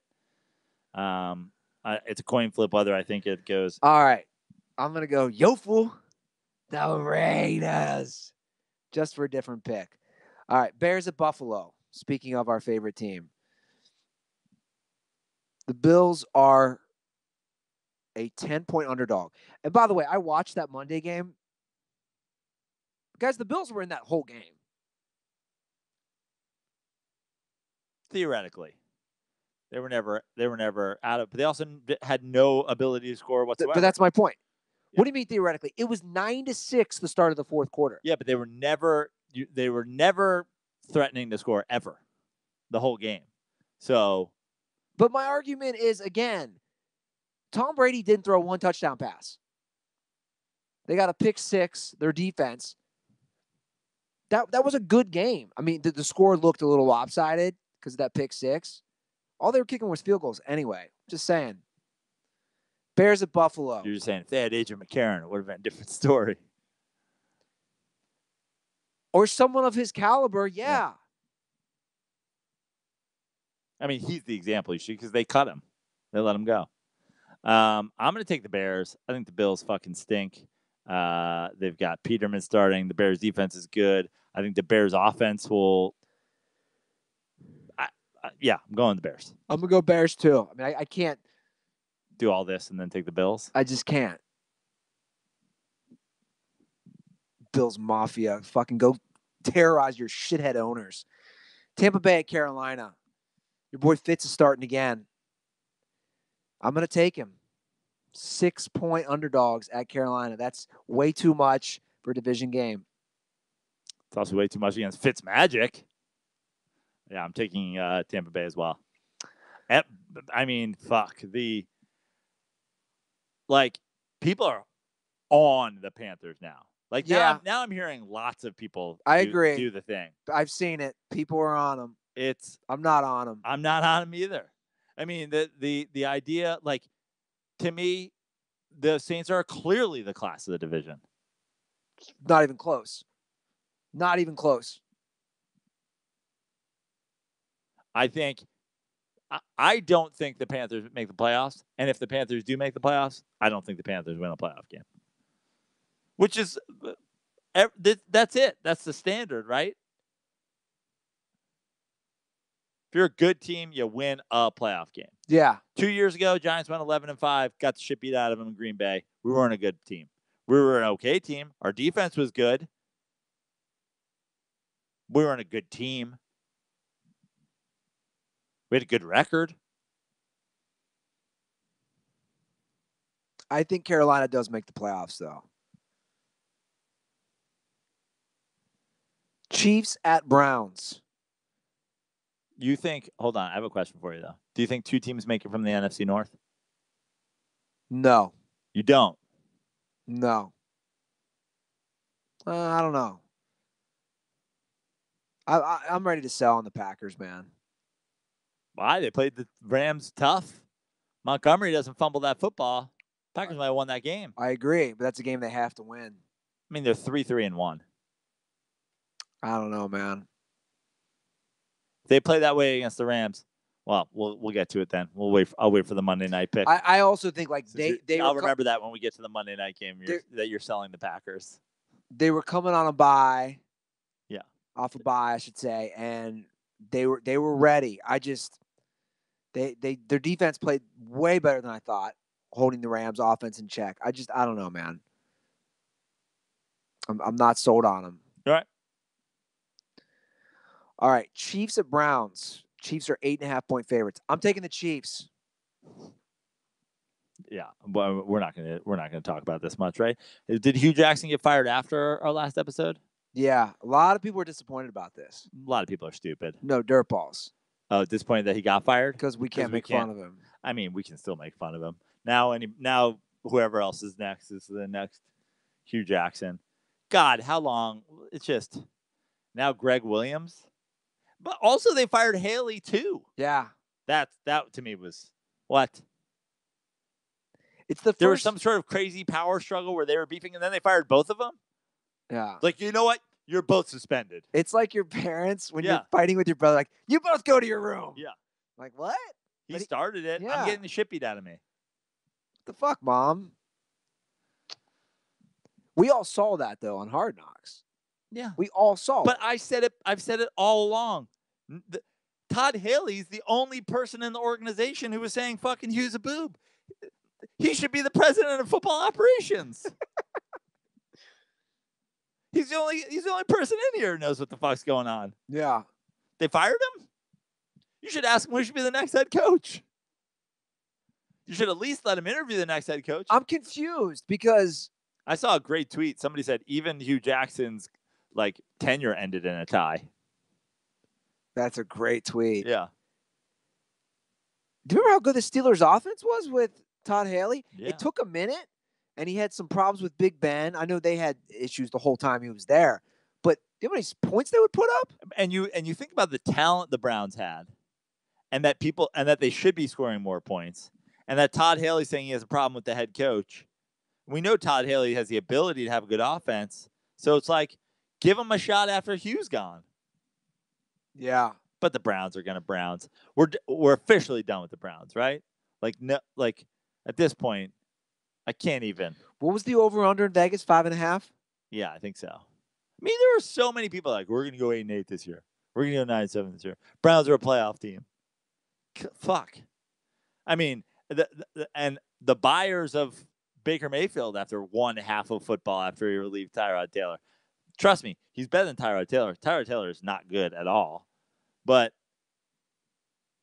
that solves it. Everybody's making fun of him for taking him 1 overall. Guess they proved you wrong. Did they? They have 2 wins now? He's still better than I thought he would be. I thought he'd be like a major bust. I guess as far as you're saying he still could be? I am not a Baker Mayfield hater. I don't think Baker Mayfield is not talented enough to play in the NFL. I do think it was stupid and reckless of them to take him 1 overall if that was the guy they wanted. But the idea that you watch what he's done so far to think that he doesn't still have the ability to be a bust. Oh, yeah. He has. There is bust potential for sure. Still. Sure. Well, the number one bust potential is that he plays for the Browns. Right. I mean, Winston, is that getting stamped bust at this point? Oh, he's 100% a bust. 100% a bust.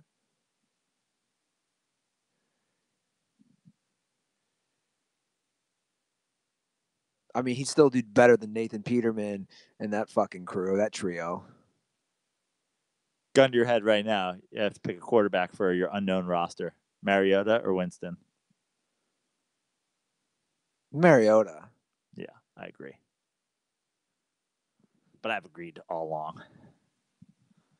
Jets at Dolphins. Miami's a 3-point favorite. Miami's a 3-point favorite. Jets bounce back. Yeah, I'm taking the Jets. Yeah, I was just going to say that. All right, I'll pick first next. Pittsburgh at Baltimore. AFC North. Where is it? It's in Baltimore. Baltimore's a 3-point favorite. Baltimore has looked awful the last few weeks. I'm taking Pittsburgh, man. They're coming off a bye. No, they're not coming off a bye. Sorry, but I'm actually surprised the Steelers or the Ravens are favored. I would love to take the Ravens in a game where they are not favored against the Steelers, but they are, so I'm going to take the Steelers as well. All right, next up, Lions at Vikings, 4.5-point Minnesota favorite. I'm going to take Minnesota. I think I'm kind of hopeful that Detroit's selling. I want the Lions to be good. I have no problem with the Lions. I'm a Matt Stafford fan. Patricia, I think. I never thought that was the right move for them. But, like, I'm rooting for you guys. Maybe he's smarter than I thought, and he's rightfully moving on. I'm taking the Vikings, and I think the Vikings maybe start hitting their stride a little bit. 4.5. Although no Golden Tate. I don't know who else he's got besides. He's got Marvin Jones. I'm gonna take Detroit. Fuck it.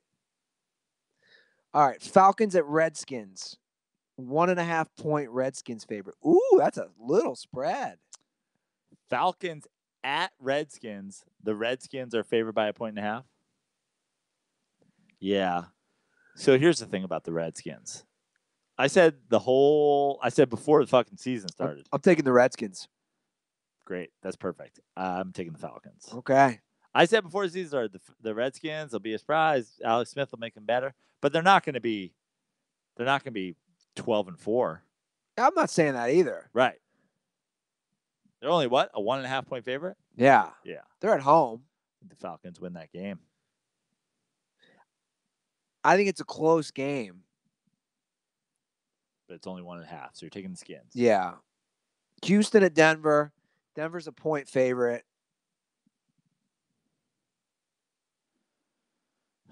I'm taking Houston, man. Wow, you're going to ride that. Wow, is Houston going to win 6 in a row? This does feel like it has Houston lost. This is the mistake I made last week. Yeah. I was like, is Houston going to win 5 in a row? Well, if you're taking Houston, I'm taking Denver. All right, I'll take Houston. Come on, Denver. Help your boy out. Yeah, Bill O'Brien fucking sucks. Chargers at Seahawks. Ooh, that's a good one. You were in on the Chargers, but you're always in on the Seahawks. You're deep in on the Seahawks. I know. I'm not always it's crazy that you're a fan of 2 teams in the same division. I'm not. I am a big fan of Russell Wilson. Big fan. I'm also a fan of the Chargers. Chargers keep it close, though. That's the thing. What's the spread? The Seahawks are 1.5 favorites. Oh, wow. Yeah, I'm taking the Chargers. You're taking the Chargers? Yeah. I guess I got to take the Hawks. Got it, right? Russ, we trust. In Seattle. I love, by the way, the in Seattle thing. How long does, I get the 12s and everybody's fucking turned. They went 4-4 there last year. Yeah, they were really fucking good when their defense was awesome at home. They're not the first team. The fucking 12s. Everybody relax. Bills fans are throwing dildos on the field and fucking jumping through tables. Fans are psychos. I do. The fucking Dodgers fans just stabbed somebody to death with a fucking screwdriver. You guys what? You wear fucking neon green jerseys? You're fucking crazy.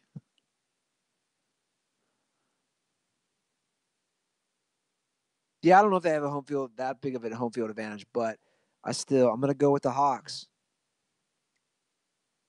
We're getting distracted by I don't know what's going on. Well, this girl's in leather pants. Yeah, it's killing me. It's the post Lakers game Who is show. she? I don't know. I'm digging it.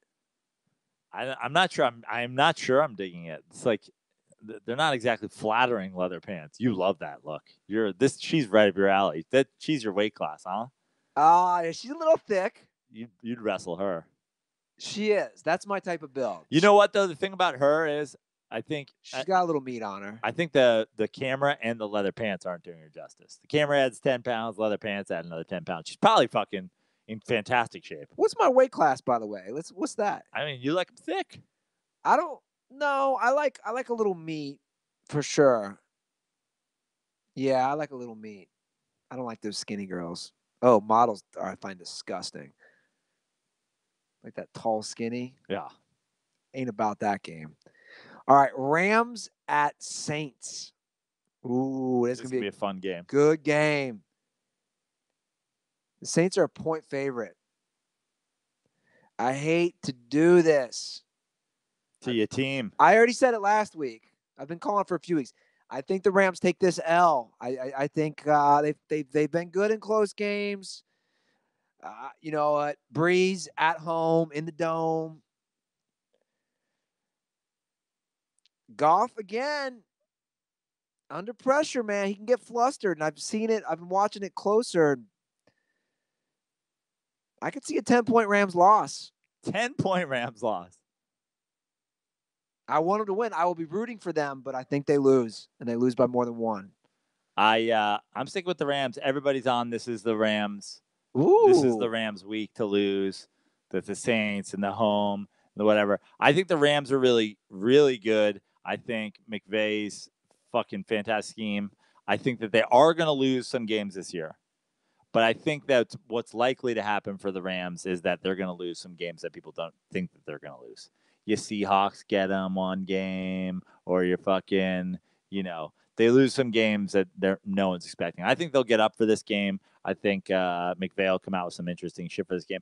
Let's be honest. The Saints defense isn't good. The Saints defense is suspect, but again, dude, Breeze at home. Yeah. I mean, we highlight it. Breeze at home. But you know what? Everybody's like, oh, this game's going to be 50-50. This game's going to be like fucking 17-14. Because the Rams are going to come in and go, oh, yeah, shoot out in the dome. What if we feed Gurley 1 million times? That's what's great about the Rams offense. Yeah. They can do that. They can really slow down the game. They did that in Denver, where they're just like, we're just going to give Gurley the rock. How many games do you think the Rams lose? 2. And how many games do you think the Saints lose? They have 1 loss right now. I think the Saints lose a couple more. I think the Saints also likely to get – I think the Saints will have that the Falcons, their division, Falcons, Bucks, Panthers, they'll all beat up on each other a little bit. Yeah. I think this, 12-win team. Yeah, I think they'll go about 12-4. And I agree with you on the Rams losing 2. All right, Sunday night, Packers. That's what I'm talking about. At Pats. What's the spread? 6 points. You're out on the Packers. I'm out, but I'm also like 6. That's a big spread, bro.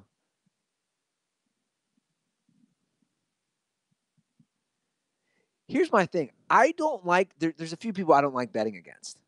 Actually, the 2 main guys are playing. I don't like betting against Brady. I don't like betting against Rodgers. To me, those guys are that good. Well, I'll tell you what. I think you're on to something there. I agree. I agree with everything that you said up until one point. I don't like betting against Rodgers, and I don't like betting against Belichick. Brady can fucking suck my dick. I'm not betting against Brady. I'm not worried that fucking what Brady's, is Brady going to fucking carve up a Packers defense? Probably. But I'm worried about what Belichick's going to do to fucking our boy Aaron Rodgers. Like, that's what you got to be afraid of in this situation. But I'm taking the Packers. I actually think the Packers could win this game. Yeah, when I saw it, it's just too big. I'm going to agree. 6 is just too big. Aaron Rodgers is too good. And last but not least, the Monday night game is Titans at Cowboys. Big D, 6-point favorites. That's way too big. I'm taking Tennessee. Wow, like I understand the Titans cannot score right now, but who's making the line? Fucking drunk Jerry Jones? Like, we got Amari Cooper now. We're 6-point favorites. Taking Tennessee. All right, that is our NFL Week 9 picks.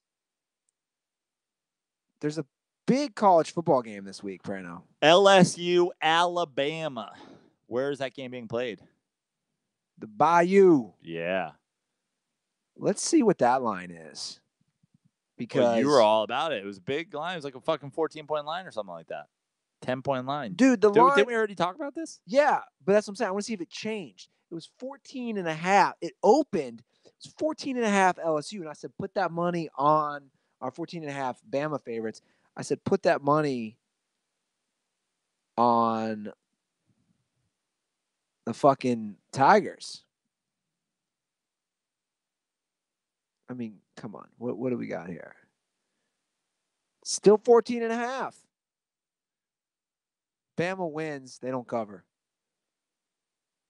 I'd love to see them lose, and I'd love to see them lose to LSU. Be fantastic. I'll watch that game, and I'll root for the Tigers. Coach O, where's he at? He's up there somewhere. He's right up there. Over there. That's OJ. I'm on OJ Simpson, Nick Saban this weekend. I'm going to sneak into his condominium, slit his throat while he's sleeping. Fucking a waiter. It's going to be Crimson Tide coming out his neck when I get a hold of him. Man, Coach O, it's always good to hear that voice. He really, really always makes the show better. If the headphones with the microphone thing that I got to wear don't fit, you must have quit. That's just a rule. That's actually a Bayou rule. Coach, if the quarterback bracelet thingamajigger thing, I put the plays on for the quarterback and I get him to put it on before the game. If it don't fit, you must have quit. I didn't kill Nick Saban. If Nick Saban ends up dead this weekend, I just want to say, if I did it, this is how I would do it. Coach O stopping by the podcast. Always good to hear from. Guys, that's the show. I know we keep not getting the calls, but look, guys. We just got the calls like 2 episodes ago. Yeah, that's what I'm saying. 2 episodes ago. There's a lot of stuff going on here. You got a puffin up on your TV right there. Did you know that was a puffin, Nature Boy? I did. I only know that's a puffin from the cereal.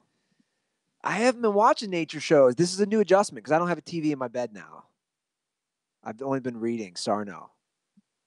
It's not a long book. Did you get more Sarno? No, I'm like 30 pages done, and I'm done. Yeah. Really pacing yourself. I was doing great, and then the last few nights. And then you felt better, and you're like, fuck it, I'll save this for when I don't feel good again. Kind of, there's some nuggets of truth to that. Yeah. Anyway, Prano, what do you got to promote? This Sunday, this is the last push for it. Sunday night, the Comedy Store, Main Room, Save the Waves Coalition, Eddie F., Lachlan Patterson, Chad Goes Deep, Andrew Norelli. I just did Eddie's podcast last night at the Improv on the Bingle Bus. If you're a shithead, I know we have shithead fans. If you're a shithead and you're in Southern California, please come to that show. It'll mean a lot to all of us. It's for a really great cause. You know me. I like to do charity. I'm a charitable guy, and I love the ocean. So come and support. Next week, I'll be up in the Bay, San Francisco, Oakland, Santa Cruz, Marin County, the Throckmorton Theater. So go to joeprano.com for all of the dates for those. Joe Prano on Instagram and at Fix Your Life on Twitter. And follow me on Instagram if you haven't. I know it sounds dumb, but like in comedy these days, it's like all that matters. Like if I had 10,000 Instagram followers, I'd get booked before if I had a fucking late night credit. Goddamn comedy business is falling apart. All I care about is Instagram likes. So go ahead and like all my Instagram photos, even though I don't post anything.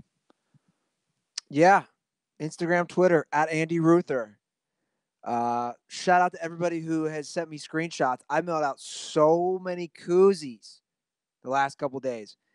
And Canadian dirt balls. I sent a couple to Canada. You guys are welcome. Holy shit on the fucking shipping to send a koozie.